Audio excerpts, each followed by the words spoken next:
AP की exercise 5.3 जो कि क्वेश्चन थर्ड के सारे पार्ट्स में सिखाता हूं बिकॉज 5.3 टोटली उन्हीं पार्ट्स पे डिपेंडेड है।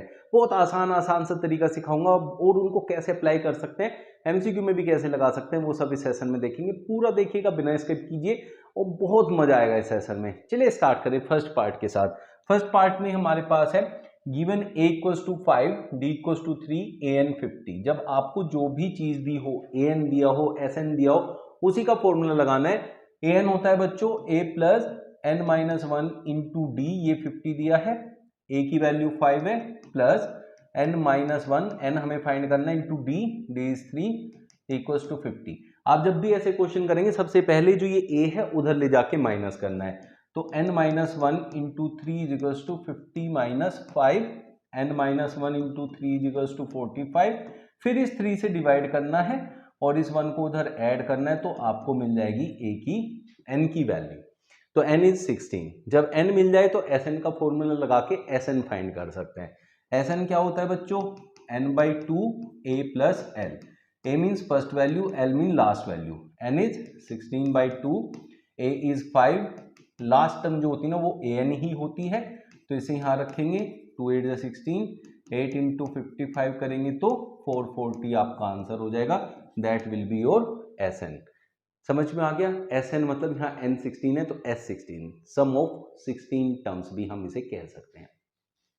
सेकेंड पार्ट में देखिए क्या कह रहा है, a इक्वल्स टू 7 है, a13 35 है, a13 दे रखा है तो a13 का ही फॉर्मूला लगाएंगे। a13 का फॉर्मूला होता है a प्लस 12 dd, एक कम लेते हैं, इक्वल्स टू 35, a की वैल्यू उसने 7 दी है, तो 12d इक्वल्स टू 7 उधर जाके माइनस हो जाएगा 28, d इक्वल्स टू 28 बाई 12 हो जाएगा। 4 से काट लें, 4 7 जा 4 3 जा 7 बाई 3। उसने कहा था फाइंड डी हमने फाइंड कर लिया है। अब उसने S13 निकलवाना है। S13 means 13 by two a plus last term an को कहते हैं।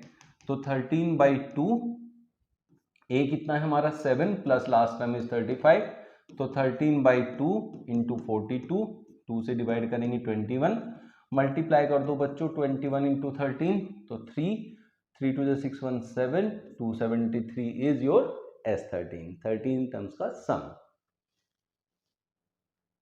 A12 इक्वल्स टू 37, यहाँ A12 दिया है तो an का फॉर्मूला लगाएंगे। A12 होता है बच्चों a प्लस 11d जो कि 37 है। यहाँ आपको d दे रखा है तो यहाँ पुट करो 11 into 3 equals to 37, a equals to 37, ये उधर जाके माइनस होगा 33, तो कितना आएगा 4। यहाँ से a फाइंड कर पाएंगे। फिर कह रहा है S12 निकालिए, सम ऑफ 12 टर्म्स। तो वो क्या होता है बच्चों? S12 होता है n by two a plus l means last term, first और लास्ट टर्म का सम।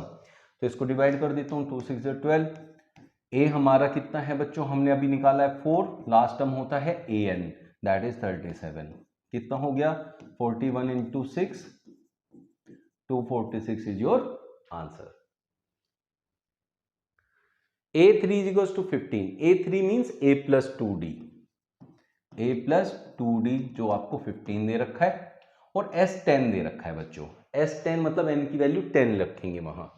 S10 125, S10 होता है 10 by two, n by two, 2a, a की वैल्यू नहीं पता है, plus n minus one, that is 10 minus one 9 into D, D भी हमें नहीं दिया है, तो यहाँ एक इक्वेशन ये बन गया। इसको काट दीजिए, 2 5 10, 5 से इसको काट दीजिए 25, 25 is equals to 2a plus 9d।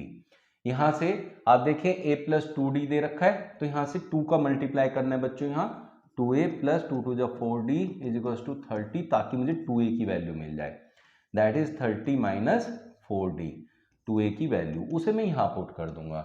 25 is equals to 30 minus 4d plus 9d, कितना हो जाएगा? 25 माइनस 30, 30 इधर आके माइनस हो गया, ये 5d, यहाँ बचा माइनस 5 इक्वल्स टू 5d, 5 1 जा 5, माइनस 1 इक्वल्स टू d। आपको d फाइंड करना था वो आपने फाइंड कर लिया। अभी a10 फाइंड करना है। a10 होता है a प्लस 9d बच्चों, तो a कितना आया हमारा वो अभी हमने कैलकुलेट नहीं किया, उसको यहाँ रख के कैलकुलेट करेंगे। और 9 इंटू 1 जो कि माइनस का है, इससे हम पूरा वैल्यू निकालेंगे a10 की। तो पहले हम 1 रख के माइनस का a निकाल लेते हैं। तो यहाँ रख लेते हैं प्लस 2d इक्वल टू 15 था, तो a plus 2 into minus 1 is equal to 15, तो a will be is equal to 15 minus इधर था तो उधर जाके प्लस 17, तो 17 minus 9 equal to 8, that is your A10।